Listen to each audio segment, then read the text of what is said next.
या बहुत परेशान करती थी उनकी।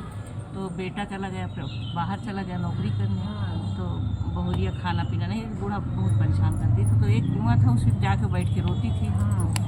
तो एक दिन संकटम आई उधर से, शाम को घूमने निकली तो देखिए रोज ही रोती थी। पूछी क्या हुआ? तो कहीं कुछ नहीं, तुम जाओ कहने बताओ।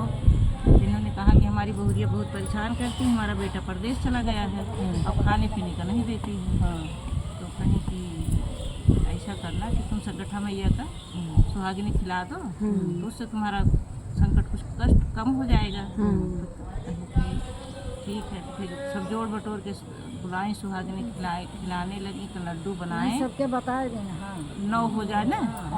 जब लड्डू बनाने लगे तो बनावे 8 हो जाए 9। तो बड़ा परेशान बूढ़ा कि तो बनाते हैं 8 है, हो जाता 9 है। तो फिर संकटम माता कहीं तो बहुत परेशान, फिर आके बुढ़िया के रूप में फिर बिगाड़े, फिर बिगाड़े बनो तो फिर 9 हो जाए। तो आके दरवाजे खड़ी हो गई, कहीं क्या हुआ बताने लगी कि हम बनाते 8 हैं, हो जाता 9 है। तो कहन तुम किसी को मानी थी? कहन कि हाँ, एक बूढ़ा आई थी, तुम से कहे थे कि हम तुम्हारा करेंगे। कहन समझ लो वही है, तुम एक एक्स्ट्रा बना लो। तो जब बना के रखी तो संकटा माता मतलब सुहागिनी खाने होने लगी। तो उनका बेटा आने लगा, आ गया। तब तक बेटा आ गया। तो उनकी बहू जो है उठ के भगी कि हमारा पति आ गया, चले उनका दर्शन करें। आइए नहीं उठी, कहीं से हम खिला पिला लेंगे, पूजा खत्म हो जाएगी तब हम जाएंगे। तो वहाँ पे बेटा जब देखा कि हमारी मम्मी तो आई नहीं, हमारी बहू जो है देखो तुरंत ही दौड़ के आ गई, तो इसका मतलब हमारी बहुत ज़्यादा हमको मानती है। तो फिर बाद में जब इन सुहागिनें सब चली गई खिला पिला के, तब बूढ़ा गई तो बताने लगे कहीं कि माता जी आप नहीं आई, आप ही हमको ज़्यादा मानती हैं, और हमारी बहुरिया देखो बहुत तुरंत ही दौड़ के आ गई। तो कहेंगे भैया हो सुहागिनी खा रहे थे, छोड़ के आ गई प्रसाद, हम सबको दे के लेके तब आए हैं।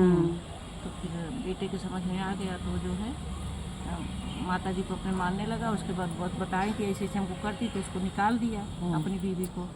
वो निकाल के फिर वो कहीं रो रही थी ऐसे जब रो रही थी, फिर कोई राजा जा रहे थे तो उन्होंने कहा, तो उनसे पूरी कहानी बताई कि हमको ऐसे निकाल दिया गया। तो कहना अच्छा आज से तुम हमारी मुँह बोली बहन हो, चलो हमारे घर में रहो।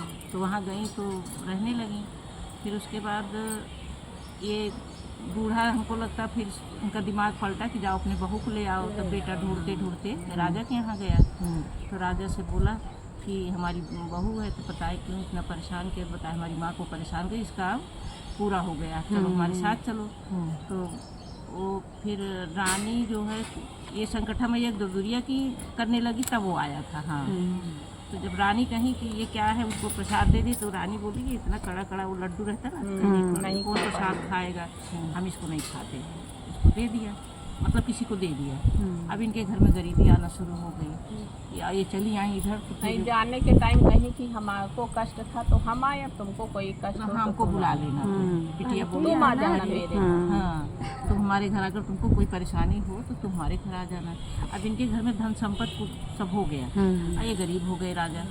तो कहीं कि जब से वो थी तब से सब कुछ ठीक था, और जब चली गई तो बड़ा गरीबी आ गई है। तो ये प्रसाद वही त्यागा था कि इतना कठोर कठोर लड्डू कौन खाएगा, चलो ये हटाओ, ये प्रसाद नहीं खाएंगे।